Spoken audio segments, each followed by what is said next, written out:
of your life. But more importantly is to realize that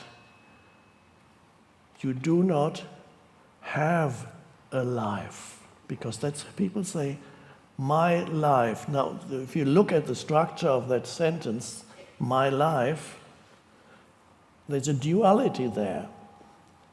Because if you say my life, that implies that you have it. It's mine. So it implies two, duality. If you say my life, there's you and the life that you have. It belongs to me, it's mine. So this thought, this language creates a duality in your mind. Call it my life. That's interesting. So there's me, and I have a life, and then the fear comes in, if I have a life, I might lose it. And of course, then you visit the cemetery and you say, yes, they all once had their life and they lost it. They lost their life. And that's going to happen to me too. Not realizing you are trapped in certain mental formations that create an illusory identity and actually create delusion. You don't have a life because there is not a duality. Without life, there's no you. So you can't have it. You are one with life. There isn't you and life. You are life. You don't have it. Now, if you are it, you can't lose it. You can't because you are it. But of course, we'll have to see more deeply what we mean when I say you are life. But let's for a moment stay with that. You are life. You don't have a life. You are. So you can say it for yourself in your mind. I don't have a life. I am life. This is the end of duality. You realize there's a oneness of you and life. And when I say life, we can use another word. The essence of being alive. What is the essence? Let's go there slowly. What is the essence of who you are? What is the essence of the life that you are? Okay, now normal humans, which means unawakened humans, say, well, the essence of my life is my, whatever they identify with in there. It's my possessions, what I have, what I know, my body, all those things that I identify with. That's the essence of who I am, is whatever I derive my identity from. It could be the physical body, or it could be my car, or my house, or my work, my function in society, or it could be friends that I have, things that I have attained. It could also be, these things are all in the mind also. Because when you let's say your sense of identity, which is you compare yourself to others all the time. There's this you do when you're in your mind. You compare yourself to others. Let's say your body looks better than other people's body for a while. This too will pass. But for a while, you can get in there, and then you become, this is my body. That also is a mental formation. But so it's not so much you identify with the body, you identify the thought of my body. That's what you identify. You don't identify with your Ferrari, if you have one. It's the thought of my car, which makes you superior to others who only have a little car.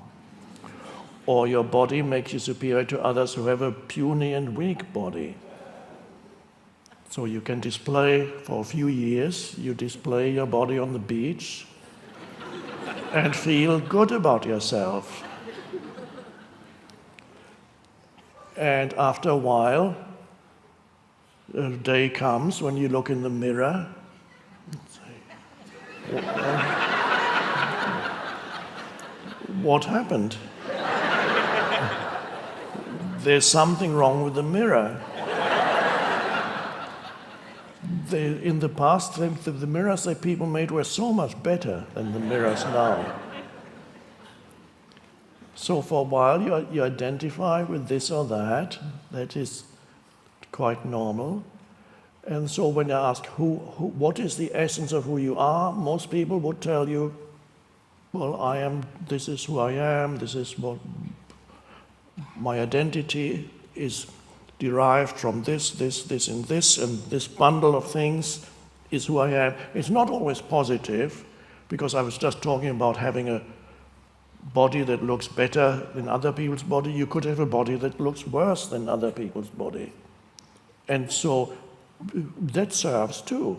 You could either you look for something else that gives you an identity, like actually you're more intelligent than all these stupid beach bums. So you can say, look at these people, but you have so much more knowledge and intelligence, and you can look down on them. Or you can be more spiritual. So I can't afford a Ferrari, I'm on my bicycle, and you say, look at this materialistic person in the Ferrari. So you can still, or if that doesn't work, you can see how unfairly treated by life you have been, and how so much more miserable you are than most people. And you've really been a victim of circumstances. You've been a victim of your birth and of your parents did a dreadful job with you. Maybe if their parents had been more conscious, things could have worked out, but they weren't. So, but that also gives you a strong conceptual identity. So if you can't have a positive one, the negative ones can be just as strong, if not stronger. You can have a huge victim identity. It's a favorite thing. Sometimes in the collective, certain egoic things become fashionable for a while. Nowadays, the victim identity for certain groups of people are very fashionable, so people can feel, oh yes, we are all being victimized by those people, and of course there's some truth in it, in some cases. But that doesn't, but to derive an identity is a delusion. To derive a sense of identity from that is a huge delusion. That is not who you are. That's all my life, that's all. So if you are not all those things, so when I ask, who are you? If I ask that question, don't go, let's do this for a moment, don't go into the past. Can you feel or sense who you are without reference to the past in you? You don't even need to remember your name right now. What for? You don't really remember your email address or your phone number or what happened to you 10 years ago. Don't need to remember that. Can you still get a sense without reference to your personal history? Can you get a sense of beingness or presence? There's no past in that at all. But what is that? You can't really describe it. All you know is that you are. I am. You can sense the underlying beingness or presence of you. But to really sense it, what needs to happen is that for a moment, the stream of thinking needs to subside. And it may be happening for many who at this very moment. the stream of thinking that is normal for most people, that never stops except when they fall asleep, the stream of thinking for a moment subsides. And when I asked you whether you can sense yourself without reference to your personal history, what I was really talking about, what I was really asking was, can you get a sense of your presence without thought?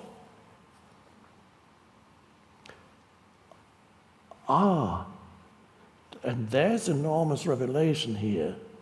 This question, who am I, does not have a real truthful answer on a conceptual level.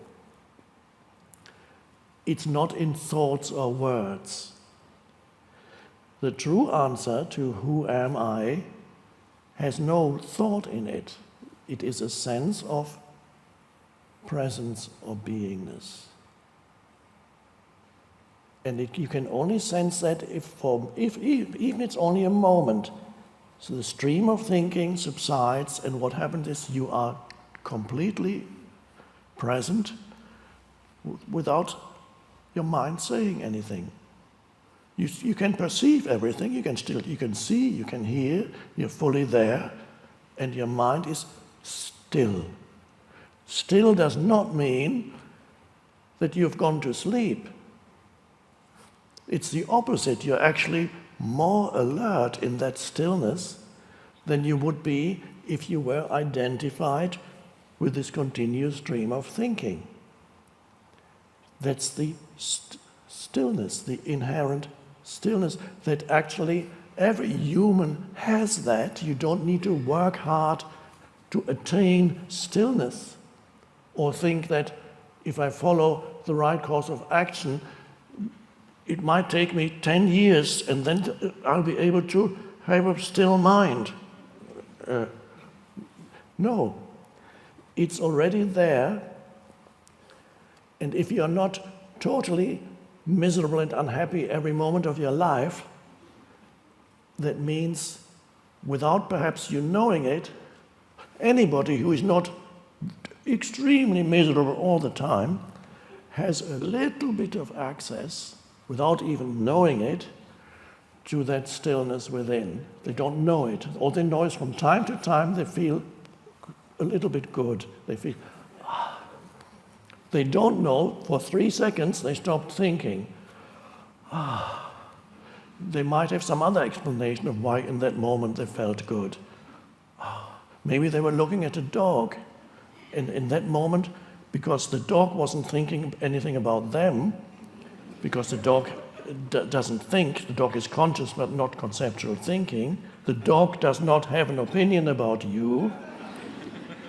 And so when you were petting the dog, perhaps you suddenly felt good about petting the dog. Why?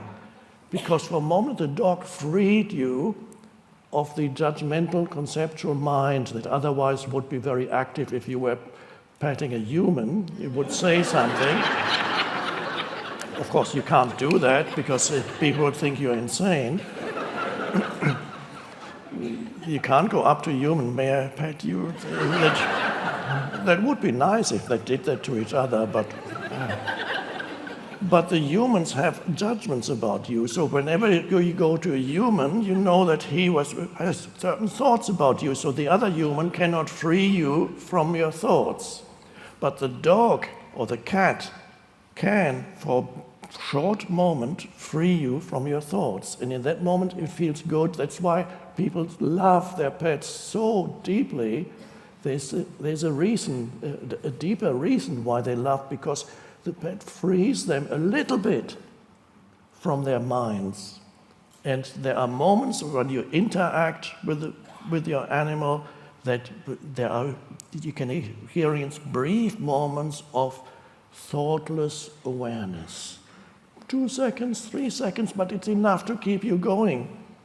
It's enough so that your life doesn't become totally miserable. And then you might have other moments. You might have moments when you engage in some physical activity. You swim or you climb a mountain, and then there are moments that your total presence is required by the activity, so that there's not enough left for thinking, and again you feel intensely alive. Oh, that was so good. Why was it so good? Well, I love it. It's just so good. I don't know why it's good. Well, it's good because it freed you for a moment from the incessant stream of thinking, and there was some degree of awareness or presence arising, but you didn't even know that.